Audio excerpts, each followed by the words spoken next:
Thanh niên của chúng tôi đâu rồi ạ? Vâng, đúng rồi, anh là giúp ạ.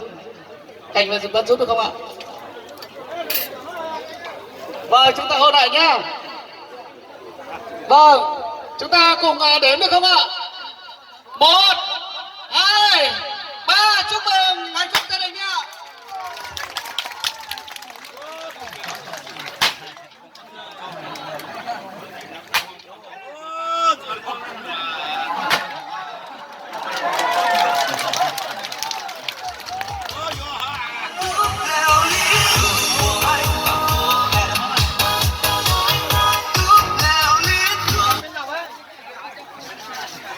Vâng, có chứ ạ, có từ từ ạ. Vâng, chưa xuống nữa ạ. Vâng, chú rể Hà Sơn thân mến, ngày hôm nay đứng cạnh bố mẹ vợ này, đứng cạnh vợ này thì cháu có cảm giác như thế nào không? Cháu rất là vui phải không ạ? Thế còn cô dâu thì thế nào ạ? Vâng, rất là vui rồi phải không thưa quý vị? Họ rất là yêu nhau phải không thưa quý vị? Nhưng mà họ yêu nhau thế nào thì cần họ chứng minh phải không ạ? Bây giờ thế này ạ, xin mời cô dâu chú rể hãy đứng bước lên một trước được không ạ? Đứng trước đây ạ. Vâng. Và cô dâu chú rể quay mặt vào nhau được không ạ? Quay mặt vào nhau ạ. Vâng, đúng rồi ạ. Cô dâu hãy ôm vào eo chú rể, đặt lên vai. Vâng, đúng rồi. Cô dâu đặt tay lên vai chú rể ạ. Vâng. Và hãy thể hiện là tình yêu của mình đi ạ. Chúng ta sẽ cùng đếm từ 3 đến 1 và tôi đố cô dâu chú rể hôn nhau được 15 phút ạ. Chúng ta cùng đếm được không ạ? 1, 2. Nào hãy nhìn vào mắt nhau ạ, không nhìn chúng tôi làm gì cả. Chúng ta hôn nhau như tối hôm qua đấy ạ. Vâng, được không ạ? Nào, 1, 2. Ôi không nhìn tôi ạ. Chúng ta hãy nhìn vào nhau được không ạ? Nào các bạn, để có những bức ảnh đẹp nhất trong ngày hôm nay.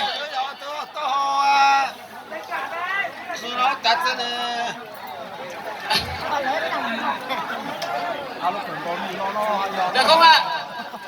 Nào chúng ta nhìn nhau ạ. 3, 2, 1 được không ạ? Hôn đi ạ, hôn lên nữa ạ.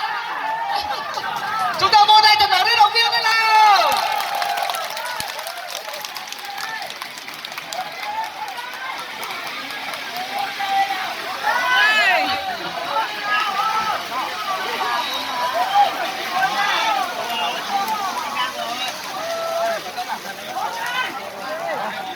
Thưa quý vị, chú rể của chúng ta bảo rằng là cháu chưa có rượu, cháu chưa hôn được. Thưa quý vị, thôi nụ hôn tình yêu này sẽ để cho đôi bạn trẻ của chúng ta sẽ thể hiện tối nay trong đêm tân hôn của mình. Và giây phút này thì cho tôi xin thay lời cho gia đình nhà anh Trắng. Xin cảm ơn sự có mặt của các vị khách quý, bà con dân bản, anh chị và các bạn đã trở về đây để chung vui, chúc mừng hạnh phúc cho hai con ạ. Vâng, xin cảm ơn rất nhiều và đề nghị chúng ta hãy rót đầy những ly rượu được không ạ? Quý vị ơi, hãy rót đầy ly rượu được không ạ? Và tôi xin hô 1, 2, 3 thì chúng ta cùng rô ạ. 1, 2, 3 cùng rô, và câu thứ 3 thì quý vị hãy nói giúp tôi một câu là chúc mừng hạnh phúc được không ạ? Xin mời mọi người rót rượu được không ạ? Rót rượu đi ạ. Nào, 1, 2, 3 nào. 2, 3 nào. 2, 3 nào. Chúc mừng hạnh phúc. Và xin mời quý vị hãy đều uống cạn chén rượu này đi ạ. Rất là tuyệt vời. Xin mời gia đình ông Tráng và cô dâu chú rể hãy xuống tận bàn ạ. Từng bàn một để cảm ơn sự có mặt của quý vị khách quý trong ngày hôm nay. Không vấn đề gì ạ?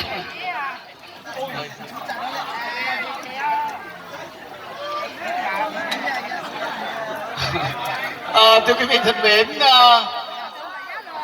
ông già Tráng có nói nhỏ rằng là biết vui thế này tôi cưới lần nữa. Vâng, ông bà cũng có thể là tổ chức 100-200 bữa tiệc nữa này, chúng tôi vẫn đến để cùng chung vui ạ. Chúc mừng ạ. Thưa quý vị thân mến, là những giây phút hạnh phúc nhất của gia đình chúng tôi trong ngày hôm nay đã được gia đình, được cô dâu chú rể thể hiện trên sân khấu. Xin một lần nữa đỡ lời cho ông già Hà Tráng và bà Hà Thị Vang, cũng như cô dâu Giàng Thị Kênh và chú rể Thảo Hà Sơn. Xin cảm ơn sự có mặt của tất cả quý vị, anh chị và các bạn đã trở về đây để chung vui và chúc mừng hạnh phúc cho gia đình chúng tôi. Thay lời cho gia đình, xin chúc quý vị và các bạn có một bữa tiệc thật ngon miệng. Và hôm nay chúng ta hãy nói với nhau một câu rằng không say không về, được không ạ? Xin mời quý vị chúng ta tiếp tục uống rượu được không ạ? Vâng, xin mời mọi người.